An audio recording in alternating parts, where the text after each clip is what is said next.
So I was born in Auckland in New Zealand until I was 15 years old. That's when we moved to England. My dad's job took us over there. I started to struggle with my own identity. I was definitely rebelling. I ran away from home and started experimenting with things that I shouldn't have been. My dad left my mum, and so that sort of started another spiral of downhill sort of negative behaviour and habits in my life. I had formed a drug addiction, and I knew that if I'd stayed in England, I wasn't going to kick it. My only option was to just move back to New Zealand where I could make a fresh start. Mum was a true Christian. She stayed so positive. She just sort of threw herself into the church and made a lot of friends, and she was doing really well. But then she got diagnosed with a brain tumour. We asked Mum to come and live with us, and she agreed it would be the right thing. Mum started slipping into comas a lot. The doctors every time would say she's not going to make it, and we'd all have to sort of accept that that was probably the last time we were going to see her.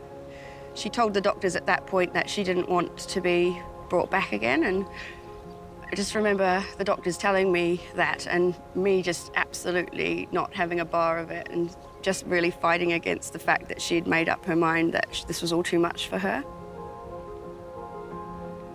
The month after Mum passed away, I found out that I was pregnant with my second child, Otis, and it was a hard pregnancy because I was grieving, but there was a lot of joy when he was born and things were looking up.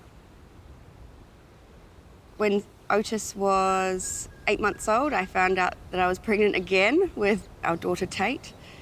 I lifted her up to my chest and she just gave me this amazing smile, like I've never seen a newborn do, and it was just magic. And it was around about the time where I needed to pick the kids up from school, and I realised that I needed to wake her up. She was always a very good sleeper, so it was normal for her to sleep for a couple of hours at a time, but I went into her room and I straight away knew something was wrong. Her face was face down into the mattress. Tried to call my husband and he wouldn't answer. He was in a meeting and I was so shaky, but I managed to text my husband, "Get out of the meeting, Tate might be dead."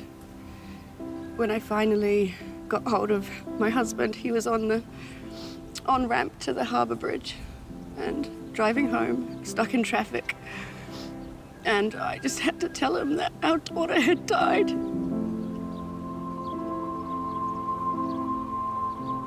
I felt so responsible. It was just me at home with her. The ambulance went and picked up Frankie and Otis, the older two, from daycare, and they had no idea what was going on. We had to ask them to give her a kiss goodbye and say goodbye to her. And then the ambulance took her away.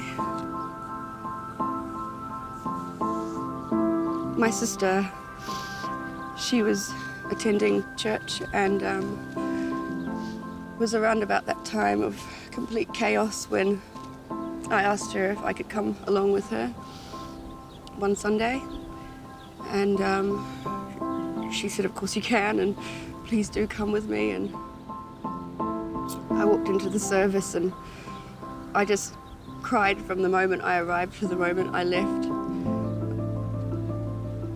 And I have been coming to church every Sunday ever since because it's felt like a place where I can